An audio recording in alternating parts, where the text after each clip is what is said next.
distinguished guests and friends. I am happy to have been invited to this excellent campus to deliver the fourth Chaudhry Ranbir Singh Memorial Lecture in the university.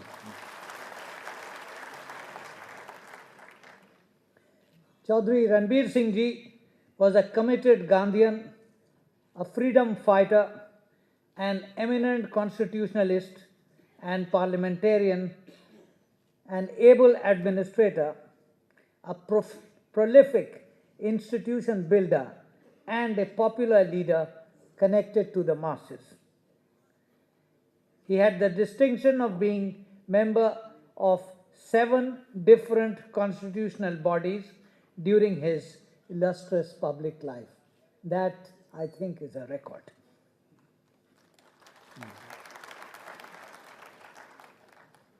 His role as Irrigation Minister of Punjab in the development of the Bhakra Dangal project is a testament to his vision.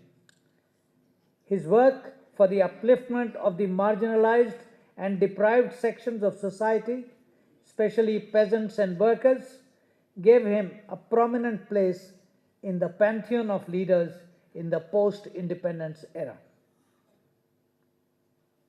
It is a matter of pleasure that his distinguished son, Bhupinder Singh Hooda Ji, and his grandson, inspired by the ideals and work of their father and grandfather respectively, have continued the family tradition of public service and made their own contributions to society.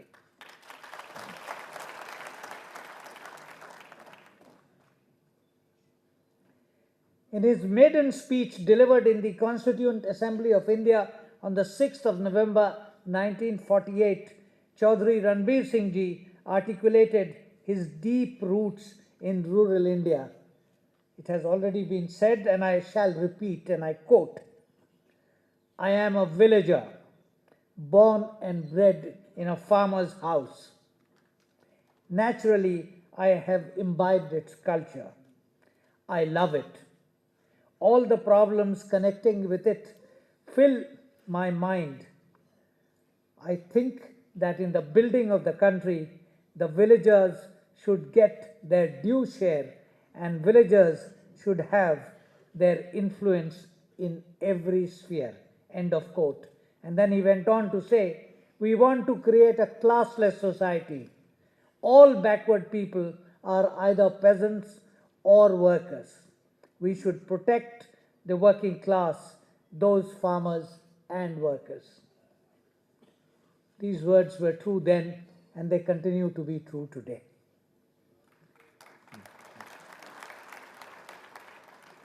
Chaudhry Sahab's life and work are a testimony to his devotion to the furtherance of these causes. Given Chaudhry Ranbir Singh Ji's legacy in rural development and Haryana's role at the forefront of the Green Revolution, which transformed our country from being a land cursed with famines and what was referred to as the ship-to-mouth existence into one of self-sufficiency in food grain, I would like to speak today on the importance of Indian agriculture in the inclusive development of our country. It is often said that India resides in its villages, with around 69% of our population living in rural areas. Around half of our population is either wholly or significantly dependent for their livelihood on some form of farm activity, be it crop agriculture, horticulture, animal husbandry, or fisheries. Though agriculture now accounts for only 14% of the GDP and 11% of our total exports, it is an essential link in the supply chain of the manufacturing sector and at the same time constitutes a big market for the industrial products. Agriculture, obviously, plays an important role in rural development in the country. Accelerating growth of agricultural production is therefore necessary not only to achieve an overall GDP growth rate and meet the rising demand for food, but also to increase incomes of those dependent on agriculture and thereby ensure inclusiveness in our society. Given the low levels of infrastructure and human development indices, and in a context replete with inequalities and other socio-economic challenges, the future of rural India would largely depend on the positive transformation of Indian agriculture. Global development experience, especially from the BRIC countries, reveals that 1% percentage point growth in agriculture is at least 2 to 3 times more effective in reducing poverty than the same magnitude of growth emanating from non-agricultural sector. Herein lies the importance of agriculture for a developing country like ours. Friends, since independence we have made notable progress in agriculture and allied activities. Due to the combined efforts of the governments, scientists and the farming community, we have succeeded in achieving record production of around 259 million tons of food grain during the years 2011-12.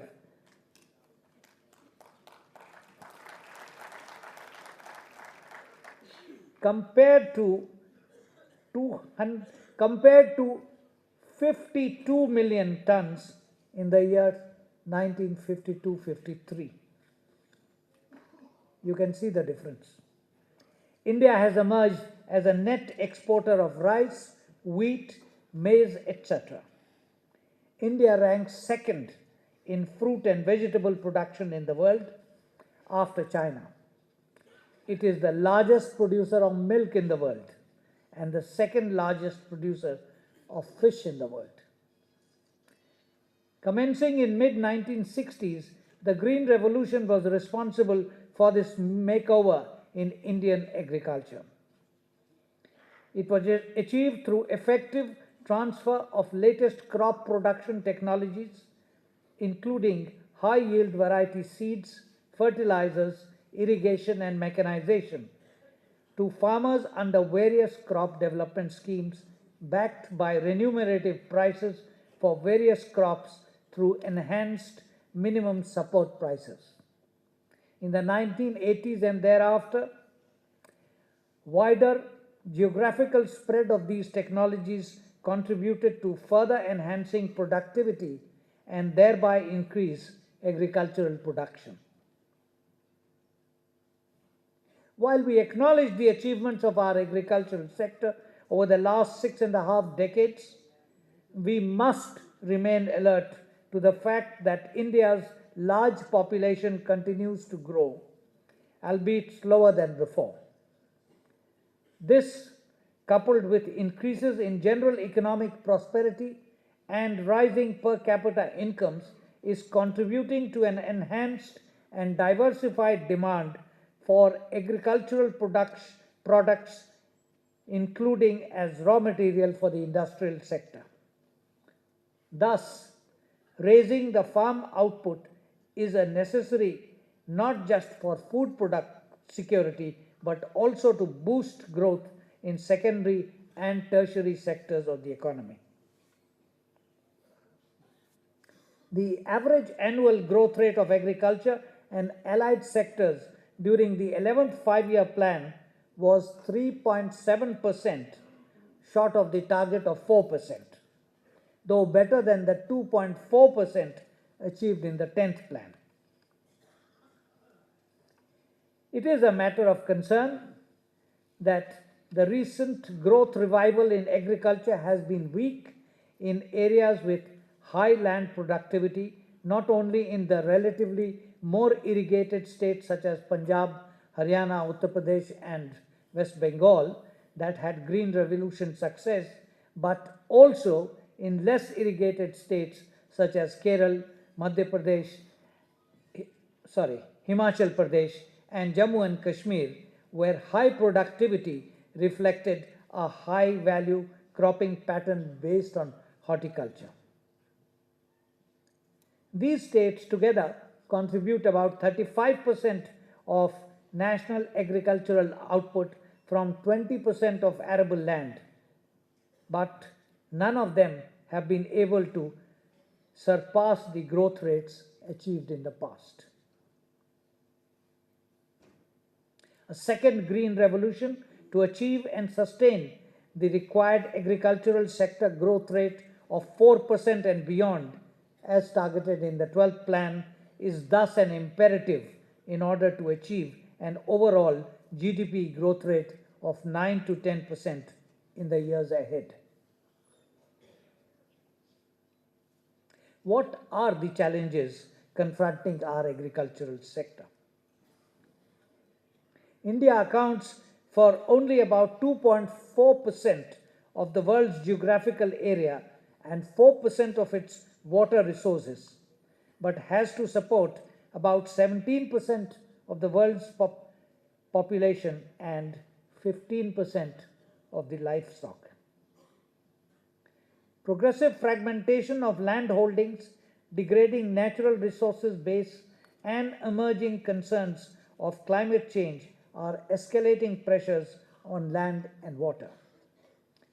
Land and water resources being finite, increased agricultural production, and a diversified food basket to meet the requirements of the increasing population with higher per capita incomes has to emanate from the same limited net sown area by increasing productivity in an optimal use of available water and land resources. It is a fact that natural resources, that is arable land, water, soil, biodiversity, are rapidly shrinking due to demographic and socio-economic pressures, monsoon disturbances, increasing frequencies of floods and drought, overuse of marginal lands, imbalanced fertilization, deteriorating soil health, diversification of agricultural land to non-agricultural uses, depleting aquifers and irrigation resources, salinization and waterlogging are pressing challenges that require urgent attention. For making agriculture sustainable to meet the country's food requirements, a prudent land use policy, water availability, and soil health have to be maintained at levels that are conducive to pursue agricultural activities with higher level productivity.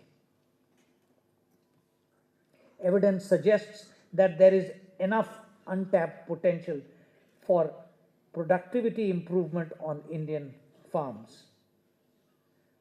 What then needs to be done? The 12th plan document has enlisted the main determinants of agricultural growth in the future. These include viability of farm enterprise and creation of productive infrastructure such as soil and water conservation and expansion, improvement of irrigation systems, market access, prices and risks, development of suitable technologies and crop varieties, particularly for rain-fed areas, since 55% of cropped area is rain-fed and home to the majority of our poor. Better delivery of services like credit, quality inputs like seeds, fertilizers, pesticides, and farm machinery, crop diversification, improved functioning of markets, more efficient use of natural resources, and crop diversification towards high-value crops like pulses, oilseeds, fruits, and vegetables. This will need to be a collective effort for central and state governments, private sector, and farmers. Universities and research institutions also have a vital role to play, as agricultural research and extension has played a vital role in agricultural transformation.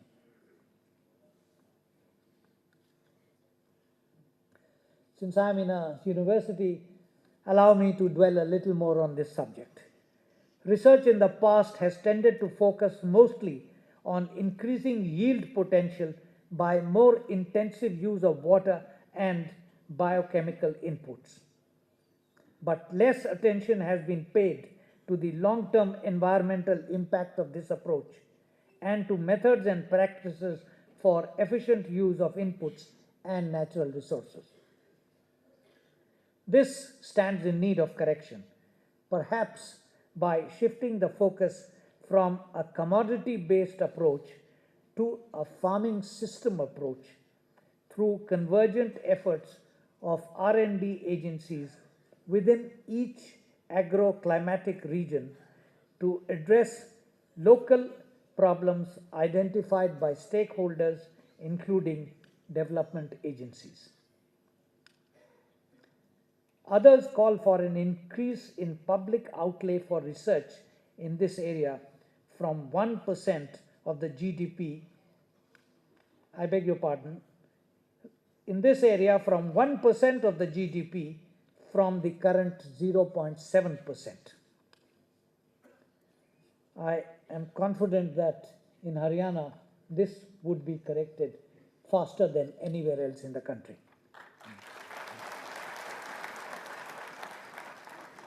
I am happy that Chaudhry Ranbir Singh Ji Chair and Chaudhry Ranbir Singh Institute of Social and Economic Change of Maharishi Dayanand University are actively working in these areas and would produce satisfactory results. That would be a fitting tribute to a great son of Haryana. I thank the Vice Chancellor for having invited me to this institution on this very special occasion. Jai Hind.